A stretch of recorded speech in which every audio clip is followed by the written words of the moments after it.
So we've got start a new project today, and this month's project is watercolours.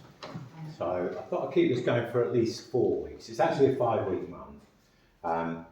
In May, I'm not going to run classes the very last week of May, so I thought maybe we'll do like 4 weeks on this project and start the next project at the end of the month of this month. So we'll get 2 4-week projects. So that's the plan. What I thought I'd do is I'm going to do a watercolour demonstration in a minute. And I thought sort of sunset skies was the theme just for this week. And then other weeks I'll just cover other ideas to do with water-based mediums. So I thought I'd just ask really to start with if there's particular things you'd like me to cover. So I'm thinking sort of water-based mediums, things like watercolours, maybe a little bit of ink, gouache, or what they call gouache, body paint, that sort of thing. Yeah, that sounds okay. Any ideas of anything you'd like me to dip into or mention? Sorry? With water. Yeah, something water-based. Yeah, not acrylics, more kind of watercolour-y. Skin. Flowers, skin of flower. Skin. Yeah, okay.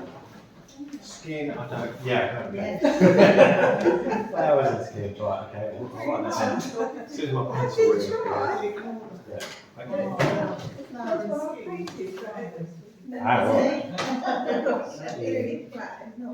Flowers. Yeah, okay, yep, that's fine.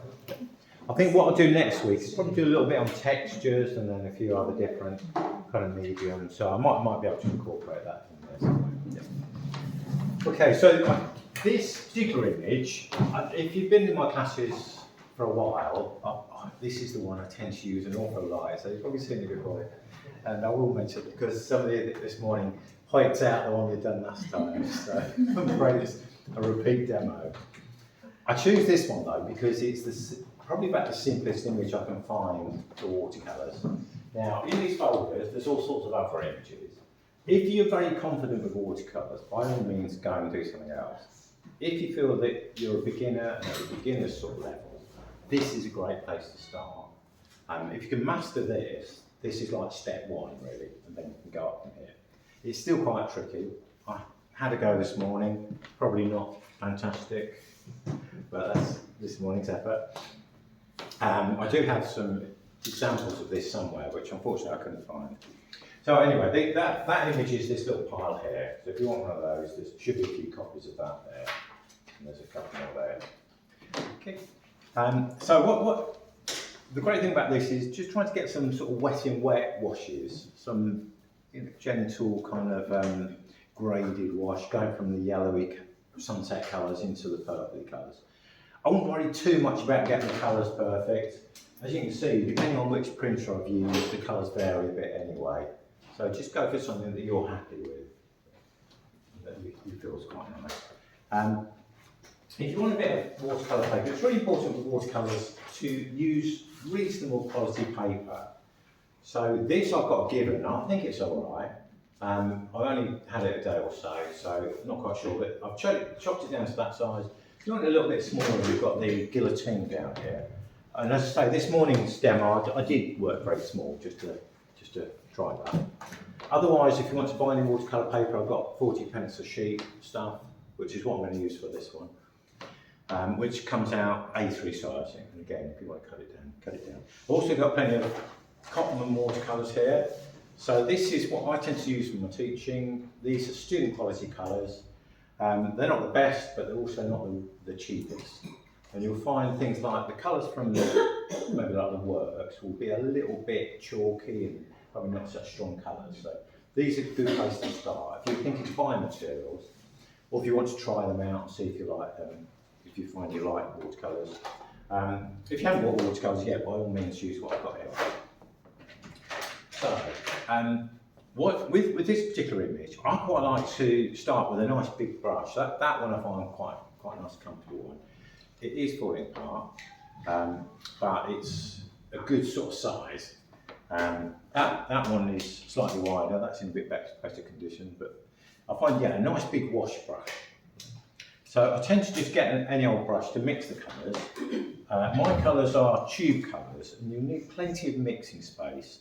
So I've got a nice range of, and maybe a couple of pots of one clean water, one water for cleaning your brushes, painting with. So I've got a little bit of lemon yellow there, a little bit of the orangey colour there, and then I'll try that brush today, to see if that's still usable. Some people like to dampen the paper first.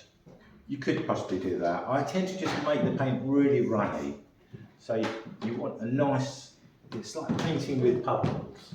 It's an expression that's up there. I think Ken Howard, you know Ken Howard's work, he said it's like pushing puddles around. So it's very, very much what the feel of watercolour needs to be. So this is virtue. You don't want your watercolour like this. This is just so you can see what I'm doing. What you want is a nice gentle angle. So if you just got your paper just slightly raised at the back, you know, just put, yeah, perfect, just like Chris has got, you know, a little box or pencil case underneath, just so that the washes will gently run down. And that way, if you have it completely flat, you'll just get puddles everywhere. So you can put wet paint on, but it will just gently run down. So that's a nice way to work. I'm going to kind of mix as I go. So this area here is very, very pale, and I don't mind just putting loads of that on, because I can, at least it'll keep the page damp. As I go further up, that is going to be a little bit more lilac-y. So I've got another colour here that, let's just mix that up from this morning. Sort of slightly purpley grey for the sky. So I've got purple and a tiny bit of brown that I'm using for that. I'll just clean the brush. I usually have a bit of rag or something, but you can use like kitchen paper or a bit of sponge. Let's try that, and then just make that really, again, quite wet. Now, I'm going to have to be careful here because it will run into where I'm working. So I kind of want to keep this damp.